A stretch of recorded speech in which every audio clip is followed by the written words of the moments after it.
Tanong 1. Maaari kang lumabas sa sementadong kalsada upang lampasan ang ibang sasakyan.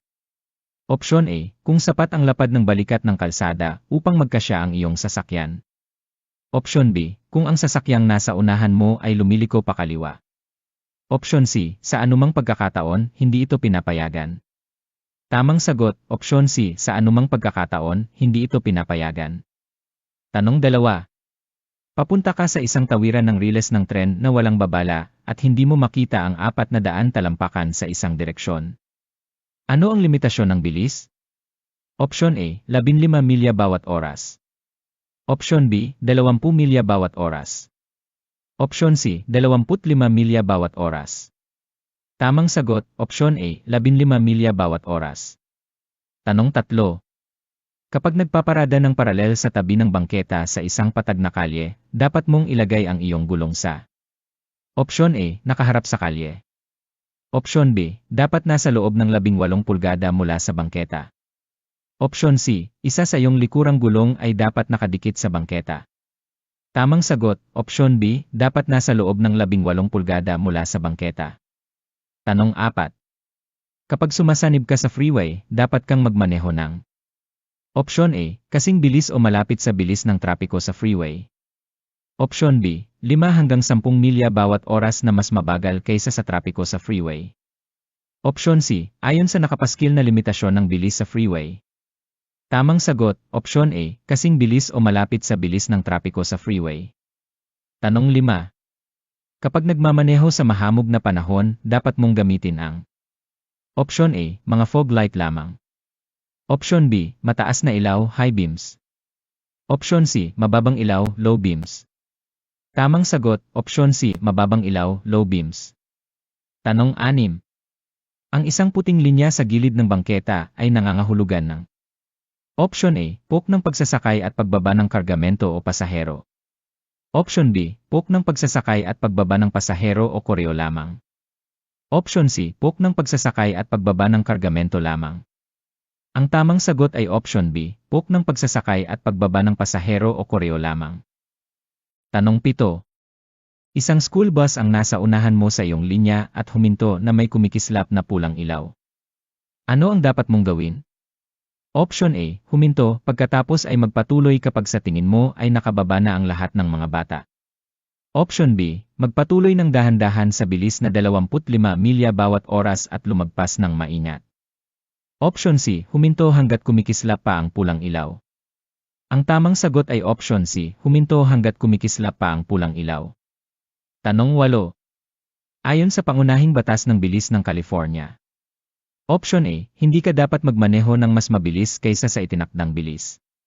Opsyon B. Hindi ka dapat magmaneho ng mas mabilis kaysa sa ligtas para sa kasalukuyang kondisyon.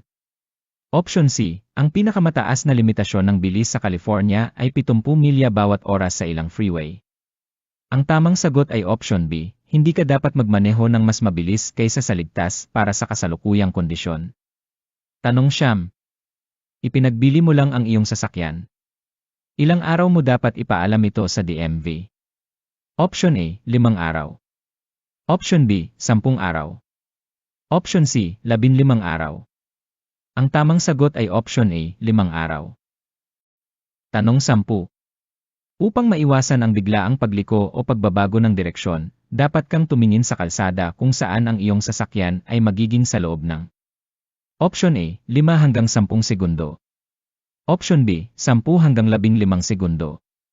Opsyon C. 15 hanggang 20 segundo. Ang tamang sagot ay Opsyon B. 10 hanggang 15 segundo. Tanong 11. Ikaw ay malapit ng lumiko pakaliwa. Ilang talampakan bago ang pagliko mo dapat magbigay ng signal ng tuloy-tuloy?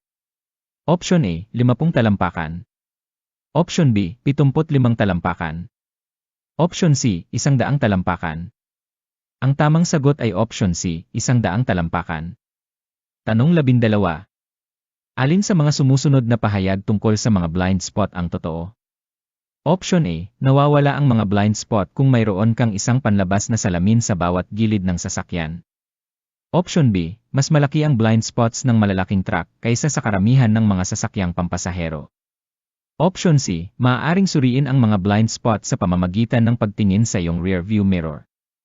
Ang tamang sagot ay Option B, mas malaki ang blind spots ng malalaking truck kaysa sa karamihan ng mga sasakyang pampasahero. Tanong 13. Nagkaroon ka ng isang menor de edad na banggaan sa isang nakaparadang sasakyan at hindi mo mahanap ang may-ari. Ano ang dapat mong gawin? Option A, mag-iwan ng tala sa sasakyan. Option B, iulat agad ang aksidente sa pulisya ng lungsod o, kung nasa hindi inkorporadong lugar, sa CA. Option C, pareho sa itaas. Tamang sagot, Option C, pareho sa itaas. Tanong 14 na. Maliban kung may ibang nakapaskil, ano ang limitasyon ng bilis sa isang tirahang lugar? Option A, 20 milya bawat oras. Option B, 25 milya bawat oras. Option C, 30 milya bawat oras. Tamang sagot, Option B, 25 milya bawat oras. Tanong 15. Maaari mo bang legal na harangan ang isang interseksyon? Option A, kapag pumasok ka sa interseksyon na may berdeng ilaw. Option B, sa oras ng mabigat na trapiko. Option C, sa anumang pagkakataon. Tamang sagot, Option C, sa anumang pagkakataon. Tanong 16. Kapag pumarada ng pataas sa isang 200 na kalye na walang bangketa, paano mo dapat iposisyon ang harapang gulong ng iyong sasakyan? Option A, ikot pa kaliwa patungo sa kalye. Option B, ikot pa kanan palayo sa kalye. Option C, pantay sa kalsada. Tamang sagot, Option B, ikot pa kanan palayo sa kalye. Tanong 17. Sa isang klase na lisensya sa pagmamaneho, maaaring magmaneho ang isang tao ng Option A, isang sasakyang may 3 axle kung ang kabuuang bigat ay mas mababa sa 6,000 libra. Option B, anumang sasakyang may 3 axle anuman ang bigat. Option C, isang sasakyang humihila ng 2 trailer. Tamang sagot, Option A, isang sasakyang may 3 axle kung ang kabuuang bigat ay mas mababa sa 6,000 libra.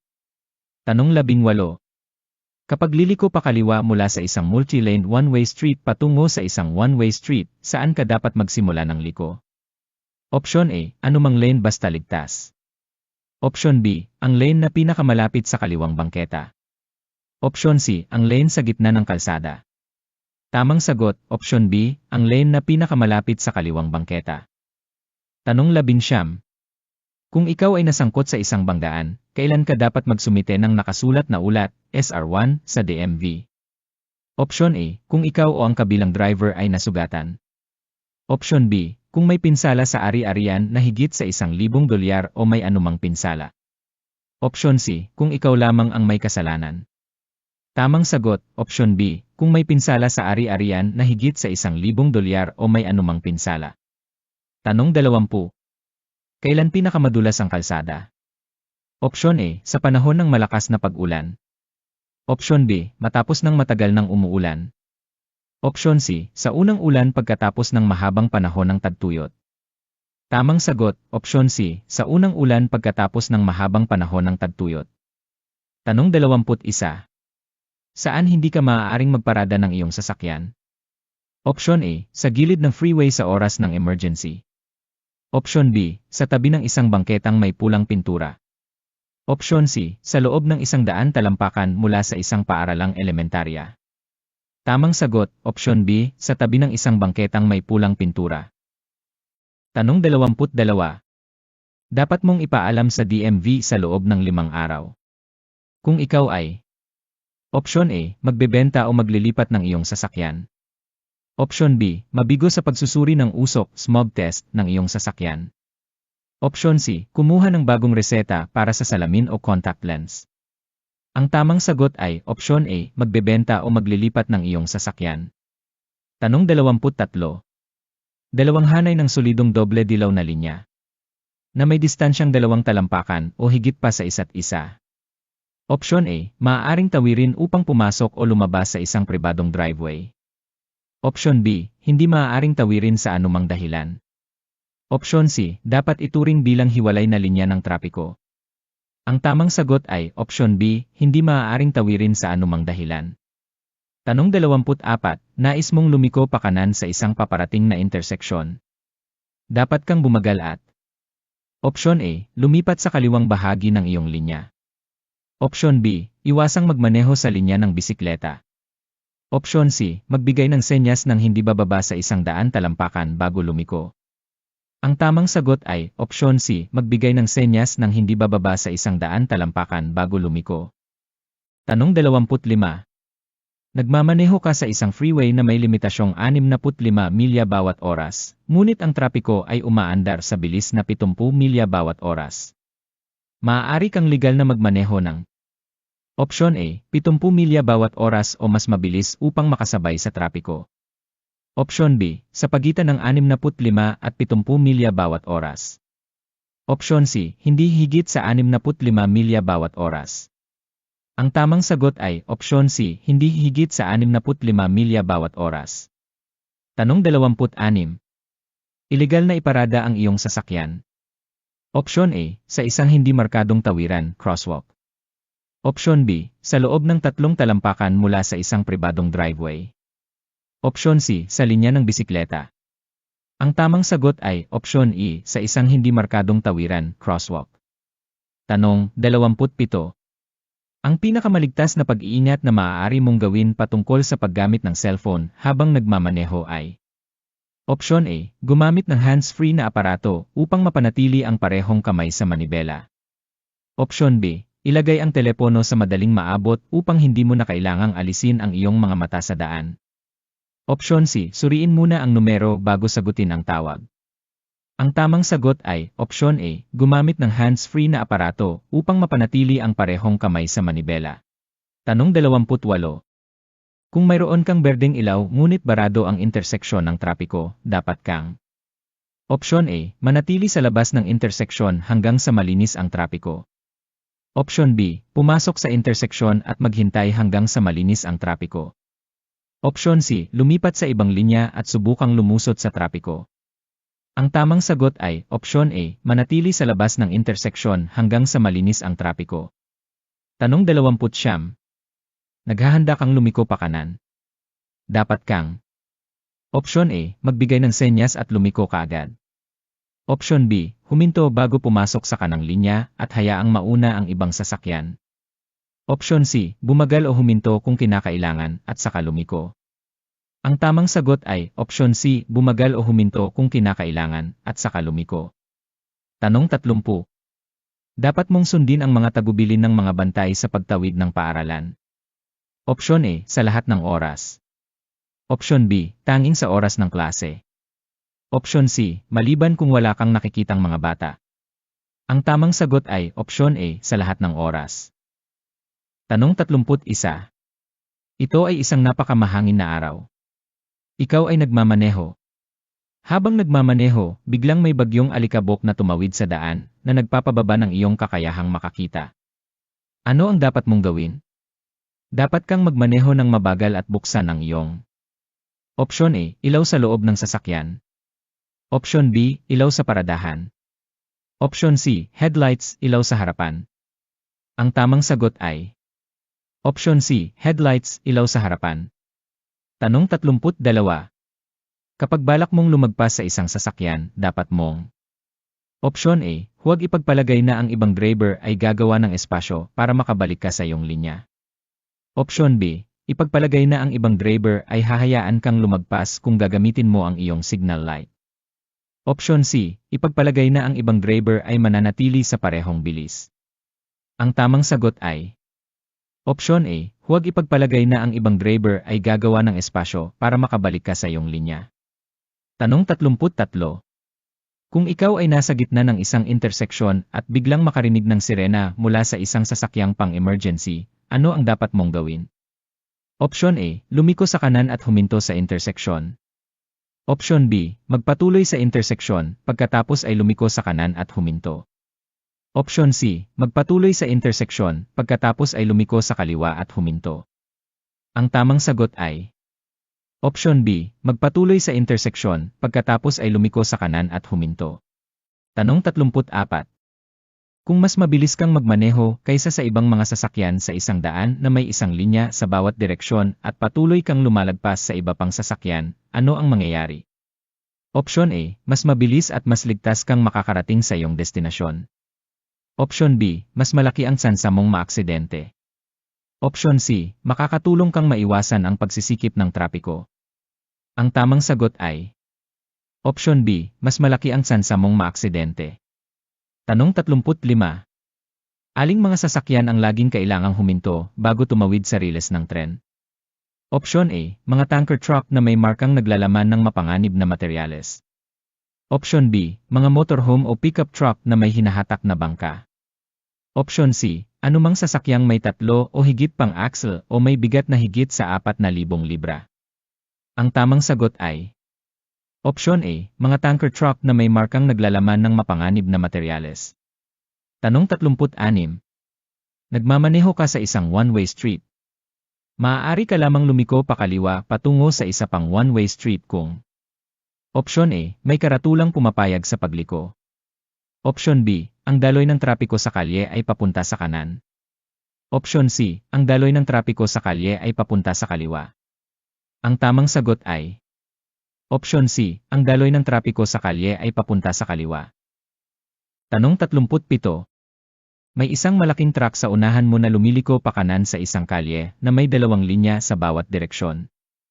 Ang truck ay Option A, maaaring kumpletuhin ang pagliko sa alinman sa 2 linya. Option B, maaaring kailangang lumihis ng malapad upang makumpleto ang pagliko. Option C, dapat manatili sa kanang linya sa lahat ng oras habang lumiliko. Ang tamang sagot ay Option B, maaaring kailangang lumihis ng malapad upang makumpleto ang pagliko. Tanong 38. Maaari kang tumawid sa double yellow line upang lumagpas sa ibang sasakyan kung ang yellow line sa iyong bahagi ng daan ay Option A, solid line ang nasa kabilang bahagi ng daan. Option B, broken line ang nasa iyong bahagi ng daan. Option C, broken line ang nasa kabilang bahagi ng daan. Ang tamang sagot ay Option B, broken line ang nasa iyong bahagi ng daan. Tanong 39. Sa mga interseksyon, tawiran ng pedestrian at railes ng tren dapat mong Option A, huminto, makinig at magpatuloy ng maingat. Option B, tumingin sa magkabilang gilid ng iyong sasakyan upang makita kung may paparating. Option C, dahan-dahang lumampas sa mga sasakyang mukhang nakahinto ng walang dahilan. Ang tamang sagot ay Option B, tumingin sa magkabilang gilid ng iyong sasakyan upang makita kung may paparating. Tanong 40. Nagmamaneho ka ng maingat kung Option A, laging may isang sasakyan na haba ang distansya mo sa unahan. Option B, nakatingin ka lamang sa sasakyan sa harap mo habang nagmamaneho. Option C, laging iniikot ang iyong paningin upang hanapin ang mga posibleng panganib. Ang tamang sagot ay Option C, laging iniikot ang iyong paningin upang hanapin ang mga posibleng panganib. Tanong 41. Ikaw ay nagmamaneho sa freeway at ang sasakyan sa unahan mo ay isang malaking truck. Ano ang dapat mong gawin? Option A, magmaneho ng malapit sa likuran ng truck sa masamang panahon dahil mas malayo ang tanaw ng driver. Option B, panatilihin ang mas malayong distansya sa likod ng truck kaysa sa isang pampasaherong sasakyan. Option C, manatili ng hindi higit sa isang haba ng sasakyan sa likod ng truck upang makita ka ng driver. Tamang sagot, Option B, panatilihin ang mas malayong distansya sa likod ng truck kaysa sa isang pampasaherong sasakyan. Tanong 42. Alin sa mga sumusunod na gawain ang parehong delikado at labag sa batas habang nagmamaneho? Option A, makinig ng musika gamit ang headphone na natatakpan ang parehong tainga. Option B, ayusin ang iyong panlabas na salamin, side mirrors. Option C, magdala ng hindi nakatali o hindi naka-seatbelt na hayop sa loob ng sasakyan. Tamang sagot, Option A, makinig ng musika gamit ang headphone na natatakpan ang parehong tainga. Tanong 43. Kailan mo dapat palaging huminto bago tumawid sa riles ng tren? Option A, kapag walang sapat na puwang sa kabilang panig upang ganap na makatawid sa riles. Option B, kapag ang tawiran ng tren ay nasa lungsod o bayan na may madalas na dumadaan na tren. Option C, kapag ikaw ay nagdadala ng 2 o higit pang batang pasahero sa loob ng sasakyan. Tamang sagot, Option A, kapag walang sapat na puwang sa kabilang panig upang ganap na makatawid sa riles. Tanong 44. Ano ang maaaring mangyari kapag masyado kang dikit sa likuran ng ibang sasakyan? Option A, maaari mong mairita o magalit ang ibang driver. Option B, ang iyong kilos ay hindi magdudulot ng anumang paglabag sa trapiko. Option C, nakakatulong ito upang mabawasan ang pagsisikip ng trapiko. Tamang sagot, Option A, maaari mong mairita o magalit ang ibang driver. Tanong 45. Dapat ka bang palaging magmaneho ng mas mabagal kaysa sa ibang mga sasakyan sa daan? Option A, hindi, maaari kang maging sagabal sa daloy ng trapiko kung sobrang bagal mong magmaneho. Option B, oo, ito ay isang mahusay na teknik sa defensive driving. Option C, oo, mas ligtas ito kaysa sa mas mabilis na pagmamaneho. Tamang sagot, Option A, hindi, maaari kang maging sagabal sa daloy ng trapiko kung sobrang bagal mong magmaneho. Tanong 46. Kung makakita ka ng isang tagapagpatupad ng trapiko sa isang lugar ng konstruksyon sa kalsada, ano ang dapat mong gawin? Option A, sundin lamang ang kanyang mga utos kung may mga orange cones sa kalsada. Option B, huwag sumunod kung ang kanyang utos ay salungat sa kasalukuyang mga senyas o batas. Option C, sundin ang kanyang mga utos sa lahat ng oras. Tamang sagot, Option C, sundin ang kanyang mga utos sa lahat ng oras. Tanong 47. Kailan ka maaaring magmaneho sa isang bike lane? Option A, sa oras ng rush hour kung walang siklista sa bike lane. Option B, kapag ikaw ay nasa loob ng 200 talampakan mula sa isang kalsadang tatawiran kung ikaw ay liliko pa kanan. Option C, kapag gusto mong lumampas sa isang driver na liliko sa kanan. Tamang sagot, Option B, kapag ikaw ay nasa loob ng 200 talampakan mula sa isang kalsadang tatawiran kung ikaw ay liliko pa kanan. Tanong 48. Ano ang ibig sabihin ng isang kumikislap na dilaw na ilaw sa paparating na interseksyon? Option A, huminto bago pumasok sa interseksyon kung kaya mong gawin ito ng ligtas. Option B, huminto at magbigay daan sa lahat ng tumatawid bago tumawid sa interseksyon. Option C, magdahan-dahan at tumawid sa interseksyon ng maingat. Tamang sagot, Option C, magdahan-dahan at tumawid sa interseksyon ng maingat. Tanong 49. Wala kang nakikitang pedestrian lane, crosswalk, ngunit may isang taong tumatawid sa iyong lane. Ano ang dapat mong gawin? Option A, makipag-eye contact at pagkatapos ay ipagpatuloy ang pagmamaneho. Option B, magdahan-dahan habang dumadaan sa harapan niya. Option C, huminto at hayaan siyang matapos sa pagtawid sa kalsada. Tamang sagot, Option C, huminto at hayaan siyang matapos sa pagtawid sa kalsada.